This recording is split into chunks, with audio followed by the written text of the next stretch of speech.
Eid menu में है जी आज चिकन विद राइस, चिकन कीमा कढ़ाई, रशियन सैलड, सिंपल सैलड और साथ में मटन ग्रेवी और चटनी और मीठे में है जी फलूदा। बिस्मिल्लाहिर्रहमानिर्रहीम, अस्सलाम वालेकुम जी। कैसी है मेरी तमाम यूट्यूब फैमिली। तो सबसे पहले जी मेरी तमाम यूट्यूब फैमिली को मेरी तरफ़ से बहुत बहुत ईद मुबारक। लेट ईद मुबारक कहने के लिए माज़रत। अल्लाह पाक आपके मेरे हम सब के इबादतों को इस दिन को कबूल फ़रमाए। और जी ये मैंने ईद के हवाले से अपने घर को एक खूबसूरत कॉर्नर मैंने सजाया बनाया। उम्मीद है कि आप लोगों को भी पसंद आएगा। और इसके बाद जी हस्बे मामूल अपनी जो हैं वो डिशेस की तरफ जाऊंगी, अपने खाने की तरफ जाऊंगी। और अचानक वाली ईद ने हर बंदे की दौड़ लगा दी और उसी तरह मेरी भी दौड़ लग गई। अच्छा, मुझे बहुत शौर था कि जी 30 रोज़े होंगे। मैं बड़े सुकून से बैठी हुई थी, जैसे एक बंदे को बहुत यकीन नहीं होता, मेरा वो आलम था कि मुझे यकीन था कि 30 रोज़े होंगे। पता नहीं इतना यकीन टूटिया किसने। बहरहाल जी जिसका काम होता है ना, वो मैं तो वैसे दुआएं मांग रही थी कि 30 हो जाए, मगर जो ही ऐलान हुआ फिर इसका कि नहीं जी 29 हो गए हैं और चाँद निकल आया, तो मैं कहती हूँ ऐसे दौड़ लग गई हर इंसान की। बहरहाल जी अल्लाह ताला कबूल फरमाए। मैं ये मैरिनेशन जो थी वो मैंने ये अच्छा करते करते भी ये फ़जर का टाइम है, अभी ये फ़जर की अज़ानें मैं साथ सुन रही हूँ और साथ में ये मैरिनेशन कर रही हूँ, क्योंकि ना टेलर से कपड़े आए थे ना कोई तैयारी अभी हुई थी फ़ाइनल। बिज़ी बहुत हुई थी, उस वजह से थोड़ी काम थोड़े इस दफ़ा मेरे लेट हो गए थे। बहरहाल जी फिर ख़त्म तो करने थे। अच्छा, अब ये मैरिनेशन मैं करने लगी थी। मैंने रोस्ट के साथ या तंदूरी चिकन टिक्का के साथ मैंने बनाना था राइस। तो अब मैं चिकन की मैरिनेशन के लिए इसमें मैंने दही लिया था। दही में मैंने नमक डाला है, लाल मिर्चें डाली हैं, काली मिर्चें डाली हैं, दाढ़ा मिर्चें डाली हैं और साथ में ज़ीरा पाउडर, धनिया पाउडर, फूड कलर, गरम मसाला और साथ में ये मैंने टिक्का मसाला और तंदूरी मसाला भी एक एक टेबल स्पून इसमें डाला है। और अब इसमें मैं जो है वो डालूँगी सोया सॉस, इसमें डालूँगी सिरका डालूँगी और चिली सॉस डालूँगी। अच्छा, मेरे चिकन की क्वांटिटी जो है ना वो तकरीबन 2 केजी है, तो उस हिसाब से मैंने इनमें तकरीबन जो है 1 टेबल स्पून मसाला जार डाले हैं और 2 टेबल स्पून सोया सॉस, सिरका और चिली सॉस डाली और 2 टेबल स्पून ही इसमें मैंने केचप डाली है और 2 टेबल स्पून ही इसमें मैंने लहसुन अदरक का पेस्ट डाला है। बाकी आप अपनी क्वांटिटी के हवाले से इसमें सारी चीज़ें डाल सकते हैं, कम या ज़्यादा कर सकते हैं। ये थोड़े से स्पाइसी रखा जाता है बस। इसका ये देखें थोड़ा, अच्छा मैंने इस बैटर को थोड़ा सा पतला रखना है, क्योंकि मैंने जब इसको तवे पे पका लेना है तो मुझे थोड़ा सा इसकी ग्रेवी वैसे चाहिए चावलों में डालने के लिए।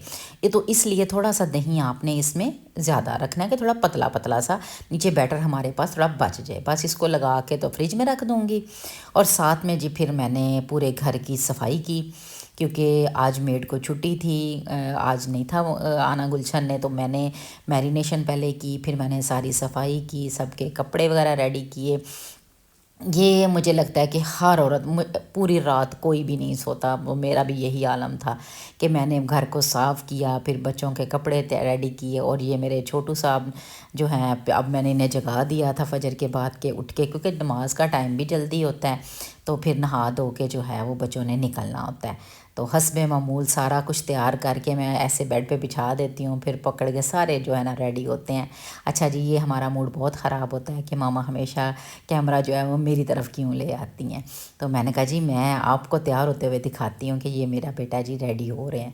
तो ये बच्चों की देखें छोटी छोटी खुशियाँ कितनी प्यारी होती हैं कि वाच भी नहीं चाहिए, फ़लाँ चीज़ भी नहीं चाहिए, हर चीज़।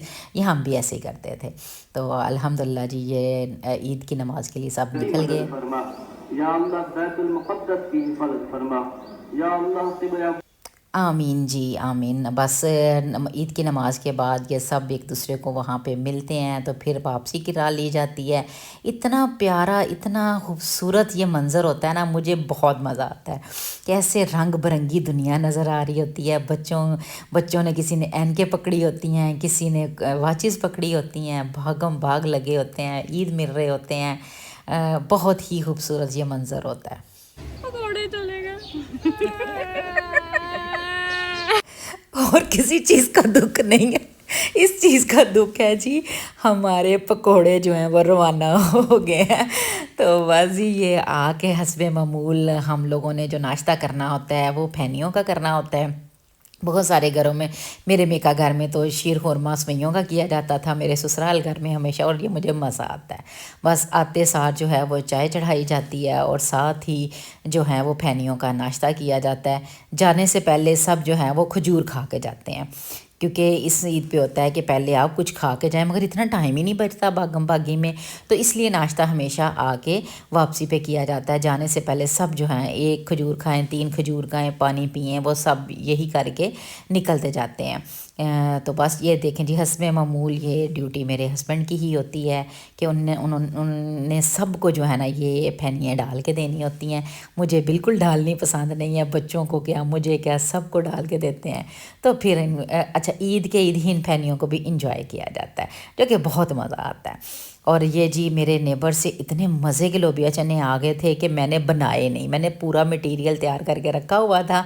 मैंने कहा फिर मैंने खाने हैं, कितने को खाए जाने हैं, तो आज फिर ना बनाए जाएं। तो ये बहुत मज़े के थे जी। और हस्बे मामूल फिर मेरे मोहम्मद जी को बस होता है कि अब अंदर आएँ और मुझे सबसे पहले जो है ना वो ईदी पकड़ाते जाएँ, और वो कलेक्ट करते जा रहे थे, गिनते जा रहे थे, संभालते जा रहे थे। हाँ, ये बचपन शायद सबका एक जैसा ही होता है, हमारा भी ऐसा ही था। तो ए वेख लो जी, जो कहती हैं कि हम ईद पे तैयार नहीं होते, हम ऐसे नहीं करते, हम तो वो नहीं भाई, पूरे तैयारी भी वो करनी है, कपड़े भी पहनने हैं, काम भी करने हैं। यही तो खूबसूरती है, ये कोई ऐसा नहीं है। और आज का दिन तो हर मेरे लिए तो बहुत ही एक अनोखा सा था कि मैं बिल्कुल अकेली थी। तो अच्छा ये देख लें कि मैंने स्वीट कुछ और बनानी थी, मगर अगर 30 रोज़े होते तो फिर मैंने कुछ और स्वीट बनानी थी। अब 29 हुए हैं, तो फिर मैंने जो है ना वो कहते हैं रेडी टू ईट फटाफट वाला काम किया। ये मैंने नाश्ते वगैरह से फ़ारग होकर बर्तन धोने के बाद फिर मैंने ये स्वीट ऊपर रखी, खाना स्टार्ट किया। और ये मैं लजीज़ा का जो है फ़लूदा वो बनाने लग गई थी कि ये झटपट बन भी जाएगा और मज़े का भी। गर्मी थोड़ी थोड़ी हो गई थी, इसलिए मज़ा आना था, बस इसको डाल के ठंडा होने के लिए रख दिया था। अच्छा जी, अब मैं बनाने लगी थी मटन ग्रेवी के साथ। अच्छा, उसके लिए मैंने जो है वो ऑयल में प्याज डाला है, इसको थोड़ा सा मैं हल्का सा सौते करूँगी। तो इसमें मैं डालूँगी साबुत गरम मसाला, जिसमें जो है वो काली मिर्चें होंगी, लौंग 2 होंगे, दारचीनी, बड़ी इलायची, छोटी इलायची और ज़ीरा, साबुत ज़ीरा होगा। बस इसको डाल के इसको मैं हल्का सा लाइट ब्राउन करूँगी। इस स्टेज पे जब आप गरम मसाला डालते हैं, साबुत गरम मसाला डालते हैं, उसका टेस्ट बहुत अलग सा आता है। ये आप ज़रूर ट्राई करें, किसी वक्त इस तरह की ग्रेवी बना के देखें कि बहुत अलग सा टेस्ट आएगा। बस जब ये मेरा सौते हो गया तो इसमें मैंने मटन डाल दिया है। मटन भी मेरा जो है ना वो मछली के पीस का था, जो कि बहुत ही मज़े का बनता है। बस इसको अच्छी तरह मैंने इसमें मिक्स किया है। मिक्स करके तो मैंने इसमें इतना पानी डाल दिया कि जिससे मटन जो है मेरा वो हाफ़ गल जाए। मैं पूरा नहीं गलाती हूँ, मैं हाफ़ गलाती हूँ पहले, बाकी का बाद में गलाती हूँ। अब इसमें मसालों में मैं जो डालूँगी वो मैं डाल रही हूँ, इसमें नमक डाल रही हूँ, हाफ़ टेबल स्पून नमक डाला है, हाफ़ टेबल स्पून ही मैंने लाल मिर्चें डाली हैं, और हाफ़ टी स्पून मैंने हल्दी डाली है। ये बहुत सिंपल मसालों के साथ बनेगा। बस ये अभी ये मसाले डाल के साथ में टमाटर डालूँगी तकरीबन, हाँ जी 2 टमाटर इसमें जाएंगे, और साथ में लहसुन अदरक की पेस्ट। ये चीज़ें डाल के इसको मैं जो है वो प्रेशर लगा दूँगी, और फिर कहूँगी कि मैंने इसको मुकम्मल गलाना नहीं है, मैंने इसको हाफ़ डन करना है। जितने में वो 10 मिनट में हो जाता है, या जितना गोश्त के हिसाब से मैंने तकरीबन 10-12 मिनट ये जो है वो प्रेशर इसको लगाया था, तो मेरा मटन जो है वो हाफ़ डन हो गया था। बस एक साइड पे ये मटन हाफ जो है वो पक रहा है, और दूसरी तरफ जो है मैं तैयारी करने लगी थी दूसरी डिश की। दूसरी डिश में आज मैं बनाऊंगी चिकन का कीमा। ठीक है, चिकन कीमा, उसकी कढ़ाई समझ लें, उसको कटाकट में समझ लें किसी भी, मगर बहुत अच्छा इसका भी टेस्ट आएगा। बस ये मैंने ऑयल में जो है वो 2 बड़े प्याज लिए हैं, और तकरीबन ये 1 kg लगभग कह लें, 1 kg की क्वांटिटी के साथ आप इसको बनाएं। तो बाकी अपनी क्वांटिटी के हिसाब से फिर आप इनके मसाला जात को कम या ज़्यादा कर सकते हैं। मैंने ये 2 बड़े साइज़ के प्याज लिए थे, 1 कप मैंने ऑयल लिया था, उसमें मैंने ये इसको थोड़ा सा सौते किया है कि हल्का सा इसका ब्राउन कलर आ जाए। बस जब हल्का सा ब्राउन कलर आएगा तो फिर मैं इसमें डाल दूँगी चिकन का जो कीमा है, और ये विदन बिलीव करें कि 20-25 मिनट में ये वाला सालन जो है वो रेडी हो जाता है, क्योंकि चिकन वैसे ही गलने में बहुत कम टाइम लेता है, तो फिर इसका कीमा हो तो वो झटपट गल जाता है। बस इसका जब कलर चेंज हुआ है तो अब इसमें मैं जो मसाला जार डालूँगी, साथ में ये मैं लहसुन अदरक की पेस्ट डाली है 1 टेबल स्पून, मैंने इसमें 2 टमाटर डाले हैं, इसमें मैं लाल मिर्च डालूँगी, नमक डालूँगी और साथ में हल्दी डालूँगी, और धनिया पाउडर और ज़ीरा पाउडर, ये भी मैं इसमें हाफ़ टी स्पून मसाले डालूँगी, और बाकी आप अपनी रिक्वायर्ड के हिसाब से भी डाल सकते हैं। बस इनको मैं अच्छी तरह मिक्स करूँगी, और इसमें मैं थोड़ा सा पानी डालूँगी, क्योंकि मुझे सिर्फ टमाटर और प्याज़ों को थोड़ा सा नरम करना है, चिकन तो ऑलरेडी गला हुआ है। ये कह लें कि मैंने हाफ़ कप इसमें पानी डाला है, और इसको धीमी आंच पे मैंने दम लगा दिया, ऊपर ढक्कन दे के इसको दम लगा दिया, और ये फटाफट आपकी दूसरी चीज़ें रेडी करने तक ये रेडी हो जाता है। इसको मैंने दूसरे चूल्हे पे किया है। अब मैं साथ ही जो मैंने चिकन मैरिनेट किया था उसकी मैं प्रिपरेशन करूँगी कि मैं उसको रख दूँगी ऊपर। ये मैंने तवा कढ़ाई ली है, उसमें मैंने थोड़ा सा ऑयल डाला है, और ऑयल बिल्कुल कह लें कि 2 टेबल स्पून, कि ये मेरा जो है नीचे से इसको मैंने कलर देना है या इसको नीचे से लगे नहीं, बस इतना मैंने इसमें ऑयल डाला है। और ये अब पहले मैंने इसकी आंच तेज़ की है, फिर जब मैंने सारा इसमें रख दिया तो फिर हल्की आंच करके मैंने इसको पका लिया दोनों तरफ से। ये कीमा भी देखें जी बिल्कुल रेडी हो गया है। एंड पे इसमें मैंने धनिया और हरी मिर्चें डालनी है, और यहाँ पे चाहें तो आप इसमें थोड़ा सा कढ़ाई मसाला भी डाल सकते हैं, किसी भी ब्रांड का। हाफ़ टी स्पून मैंने तकरीबन वो कढ़ाई मसाला डाला है। तो बस ये डन हो गया है। अब मटन जो है वो मेरा हाफ़ डन हो गया है। इसके टमाटरों के छिलके मैं निकाल लेती होती हूँ, बहुत सारी दफ़ा तो मैं उतार के ही डालती हूँ, बाकी ना भी हो तो आधा आधा करके डालें, तो ये देखें जब गल जाते हैं तो फटाफट इसके ऊपर से ये रिमूव हो जाते हैं। बस इसकी मैं अच्छी तरह जो है वो बुनाई करूँगी, इसका हल्का सा पानी है इसी में खुश्क करूँगी, और इसकी अच्छी सी बुनाई कर लूँगी। अब बुनाई करते हुए इसमें मैं जो अब मसाले डालूँगी वो डालूँगी, ज़ीरा पाउडर डालूँगी, धनिया पाउडर डालूँगी, और थोड़ा सा इसमें गरम मसाला डालूँगी। बस इनकी अच्छी तरह मैं जो है बुनाई करके, फिर मुझे जितना इसमें पर रिक्वायर्ड पानी होगा, जितना मैंने जितनी इसकी मैंने ग्रेवी रखनी है उससे थोड़ा मैं ज़्यादा पानी डालूँगी, क्योंकि मैंने गोश्त को अभी गलाया नहीं है पूरा। अच्छा, उसकी ये रीज़न होती है कि जब अगर हम गोश्त को पूरा गला लें तो भूनते हुए गोश्त बिल्कुल टूट जाता है, वो बिल्कुल पीसीज हो जाते हैं। तो इसलिए यहाँ पे अच्छी तरह फिर बुनाई नहीं गोश्त की होती है कि, और फिर गोश्त से स्मेल आती है कि अगर हमने ज़्यादा उसको गला लिया हो तो। बस यहाँ पे मैंने इसमें पानी डाल दूँगी, उतनी क्वांटिटी में पानी डालूँगी कि मेरा गोश्त जो मटन है वो अच्छी तरह गल जाएगा। इसको हल्की आंच पे रख दूँगी।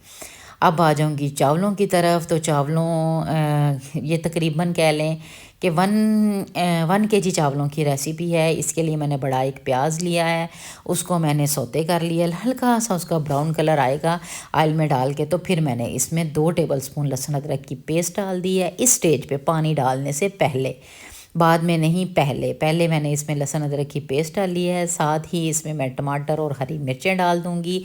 अब यही प्रोसेस अगर आप पानी डालने के बाद करेंगे तो आपके चावलों का टेस्ट और तरह का आएगा।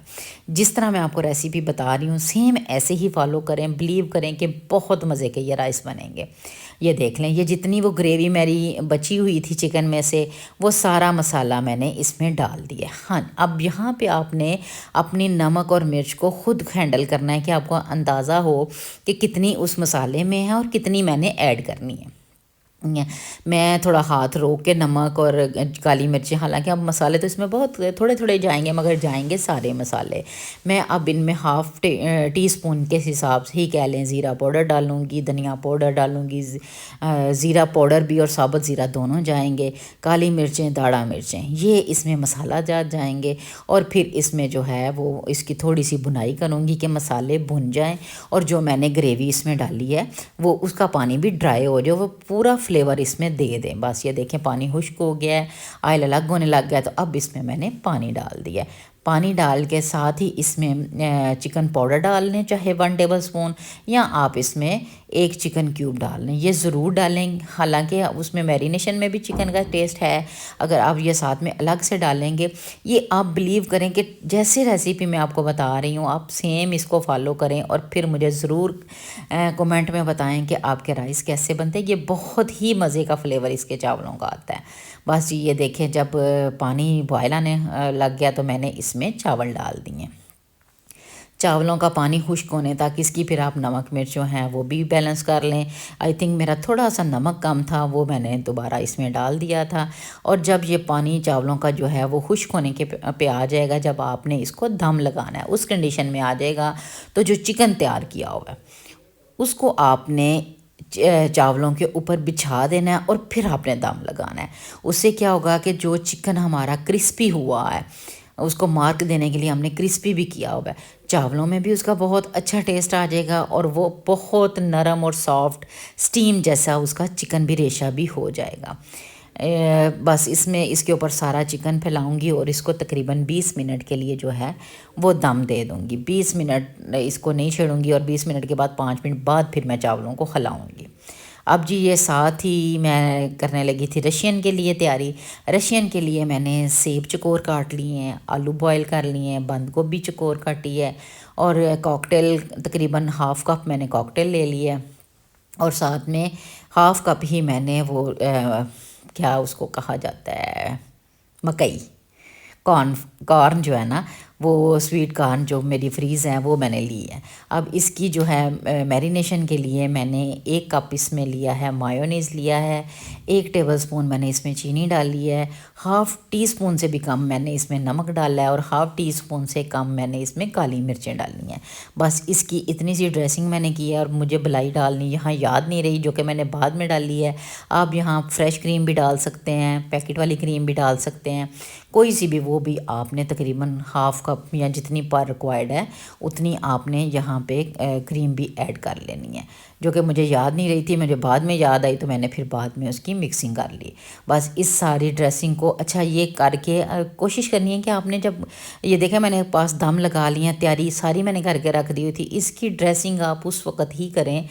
ये चीज़ें बिल्कुल चिल होनी चाहिए, ठंडी होंगी, जितना ठंडा ये सैलड होगा उतना ये मज़े का लगेगा। बस इसको अच्छी तरह मिक्स करके मैं फिर डाल के चीज़ों को रखने तक मैं इसको बाहर रखूँगी नहीं, मैं इसको फ्रिज में फ्रीज़र में ही रखूँगी ताकि ये ठंडा ठंडा ही खाया जाए, इसका ठंडे ठंडे का ही मज़ा आता है। बस जी हर चीज़ रेडी हो चुकी है, अब टेबल से जाऊँगी और टेबल जी ये देखें जी, अब ये भूख का आलम ही होता है कि सारे जो है ना वेट कर रहे होते हैं कि अब खाना मिल जाए और अल्हम्दुलिल्लाह जो है खाना जो टाइम दिया होता है उस टाइम पे तकरीबन हाँ जी 2 बजे का खाने का टाइम होता है, क्योंकि फिर सब थोड़ी देर के लिए सो जाते हैं, लेट जाते हैं, उठ के फिर सबको होता है कि जी अब हमें खाना मिल जाए। अल्हम्दुलिल्लाह अपने दिए हुए टाइम तक खाना भी रेडी हो गया था और अपने चावलों के ऊपर मैंने ड्राई फ्रूट जो है वो रोस्ट करके डाल दिया था। ये मुझे आई थिंक मैंने कैप्चर नहीं किया है या कहीं मिसिंग हो गई है, तो अब मुझे देख के याद आया कि ये मैंने क्लिप नहीं दिखाया। मैंने किशमिश, पिस्ता, अखरोट और काजू, काजू नहीं था मिल रहा, बाकी मैंने तीनों चीज़ें जो हैं वो 1 टेबलस्पून उसमें रोस्ट करके वो भी डाल दिया, उससे बहुत अच्छा टेस्ट आया। अल्हम्दुलिल्लाह जी अल्हम्दुलिल्लाह। ये ईद के दिन का मेरा मेन्यू, ईद के दिन का मेरा खाना वो रेडी हो गया और सब जो है ना भूख के साथ बैठे हुए थे कि मैंने कहा बस फटाफट मुझे वीडियो बना लेने दें, फिर मैं सबको कहती हूँ कि जी सब खाना शुरू कर दें। तो ये सबसे जो भूखे होते हैं वो देखे सर पे बैठ के वेट कर रहे होते हैं कि किस वक्त मामा की वीडियो कंप्लीट होगी और हमें कहा जाएगा कि जी खाना शुरू करें। अल्हम्दुलिल्लाह जी ईद के दिन का यही मज़ा होता है, अपने प्यारों से मिलें, ईदी लें भी, ईदी दें भी और मिल बैठ के खाना खाएं और मिल बैठ के इस दिन को सेलिब्रेट किया जाए। अल्हम्दुलिल्लाह अल्लाह ताला हर घर के दस्तरखान को आबाद रखे और इसी तरह खुशियों के साथ अल्लाह ताला हर घर में ये दिन लेके आए।